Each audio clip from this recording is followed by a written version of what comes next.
Olha, no último boletim divulgado pela Secretaria Municipal da Saúde, a cidade de São Paulo registrava 272.433 casos da Covid-19 e 10.602 óbitos causados pela doença. Segundo o último inquérito epidemiológico, mais de 1.300.000 pessoas já tiveram contato com o coronavírus aqui na capital paulista. Para falar mais sobre o cenário da pandemia em São Paulo, gentilmente nos atende mais uma vez o secretário municipal da Saúde, Edson Aparecido. Tudo bem, secretário? Bem-vindo. Muito obrigado mais uma vez. Obrigado, Thiago. Bom dia. Prazer falar novamente com vocês. Nós que agradecemos. Secretário, claro que a situação aqui em São Paulo é uma situação. Não é uma curva descendente, mas há um platô que vem demorando já algumas semanas. Mas claro que a situação é menos complicada do que em cidades do interior. Eu pergunto, essa situação de estabilidade é uma situação um pouco enganosa, porque há a possibilidade de aumento de casos, porque comércio reaberto, enfim, as pessoas tomando, mais uma vez, voltando ao normal em relação à rotina. Mas o momento aqui em São Paulo ainda, obviamente, é de preocupação. Mas esse platô, quando esse platô começa a cair, hein, secretário? Olha, Thiago, nós já estamos há aproximadamente 80 dias com números decrescentes, tanto de casos como de solicitações de internação. Nós já chegamos a ter 70 solicitações de internação de UTI por dia. Hoje, o último dado de ontem foi de 25 solicitações de internação. A taxa de ocupação dos leitos de enfermaria é de 46%, a taxa de ocupação dos leitos de UTI, 48%. Então, hoje, nós estamos com uma situação muito mais controlada da pandemia. E também os óbitos, desde o dia 5 de junho, que nós temos números decrescentes de óbitos. O momento seguramente mais difícil da campanha que nós tivemos, que foi o final do mês de abril, foi o mês de maio e aquele comecinho do mês de junho, a gente já, digamos assim, nós já ultrapassamos. São Paulo foi o centro, o epicentro da pandemia. Hoje nós temos menos de 8,4% dos casos confirmados do país, né? Temos aí 10% do número de mortes do país. Já tivemos 60% lá no início da pandemia. Então, nós temos hoje números mais controlados, nós temos hoje uma situação de testagem também muito maior. Você sabe que hoje todas as pessoas sintomáticas com síndrome respiratória, nós testamos nas nossas unidades com o PCR, e se a pessoa der positivo, nós vamos na família, e aí testamos a família para que ela possa ficar isolada, damos o atestado médico para que ela possa ficar isolada. Então, hoje eu diria a você que nós temos uma situação mais sob controle, né, do sistema público de saúde. Agora, é preciso ficar atento todo o tempo. Nós acompanhamos os números todos os dias para qualquer desvio de curva, qualquer alteração de cenário, né, a gente possa ter uma ação que responda rapidamente à pandemia. Secretário, agora a pergunta de Augusto Nunes, aqui conosco no Jornal da Manhã. Augusto. Bom dia, secretário. Eu queria saber se já está provado que a abertura econômica não prejudicou o combate à pandemia, a situação não se agravou. Olha, Augusto, essa é uma pergunta bastante importante.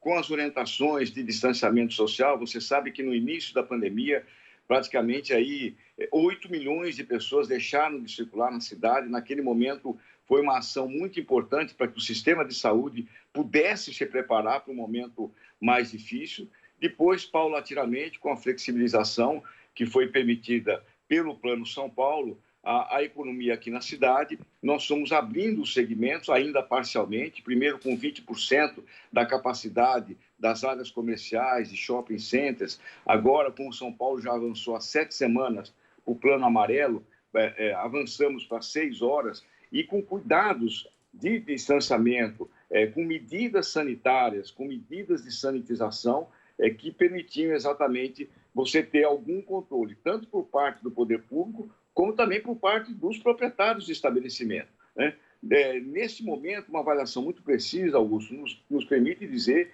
que esse processo de flexibilização, é óbvio que ele provocou um aumento maior de número de casos da cidade, era inevitável que as pessoas passaram a circular, mas esse número de casos a mais, eles não se agravaram. o sistema de saúde pública estava preparado para absorvê-lo, para tratar as pessoas e não chegar exatamente naquela situação de gravidade que nós tivemos no mês de maio. Secretário, agora a pergunta de Rodrigo Constantino. Bom dia, secretário. Eu quero ir na mesma linha do Augusto, porque alguns foram críticos das medidas de isolamento radical e nós não temos ainda a vacina, nós não temos a cura. E eu acabo de ver uma imagem em Wuhan, onde há uma mega aglomeração, por exemplo, de pessoas numa piscina pública. Né? A pergunta que eu faço é essa: será que a Suécia que estava certa, secretária? Será que nós reabrimos e não há um crescimento de casos? As pessoas que achavam que tinha que ficar todo mundo isolado até surgir uma cura, parece que estavam erradas, não?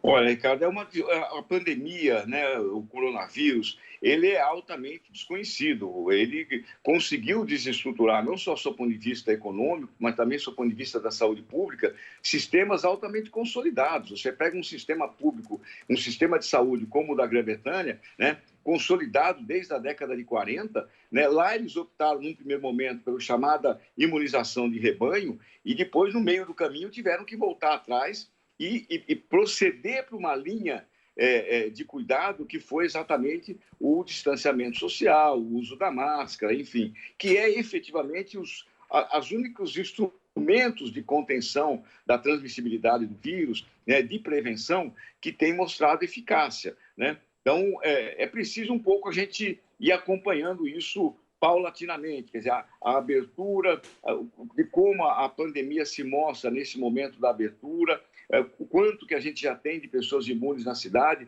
Nós estamos partindo hoje para o 5º inquérito sorológico aqui no município, que já mostra que uma quantidade grande de pessoas já tomou contato com o vírus e foi assintomático, mais de 42%. Hoje, inclusive, durante o meio-dia, o prefeito deve dar publicidade ao inquérito sorológico das crianças, né? Então, isso tudo, essas medidas, essas ações, elas precisam ser feitas à luz de muita informação científica, informação para a população, para que a gente não possa correr qualquer deslize e efetivamente acompanhar qualquer mudança de cenário. Acho que isso é o que é mais importante. Secretário, rapidamente, já que a situação dos leitos é uma situação teoricamente confortável, por que a Prefeitura decidiu adiar o fechamento do AMB, do Hospital de Campanha do AMB? Ainda há procura? Por que a Prefeitura decidiu mantê-lo?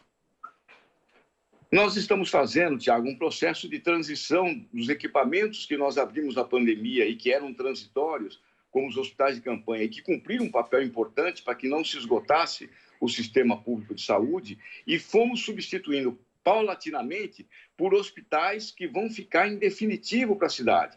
Nós já abrimos 7 hospitais novos, né? Agora mesmo, recentemente, o Hospital Sorocabana, na Lapa, com 35 leitos. No final, agora de agosto, serão mais 22 leitos. E, finalmente, no final do mês de setembro, nós vamos entregar o Hospital Brigadeiro, ali na Avenida Brigadeiro Luiz Antônio.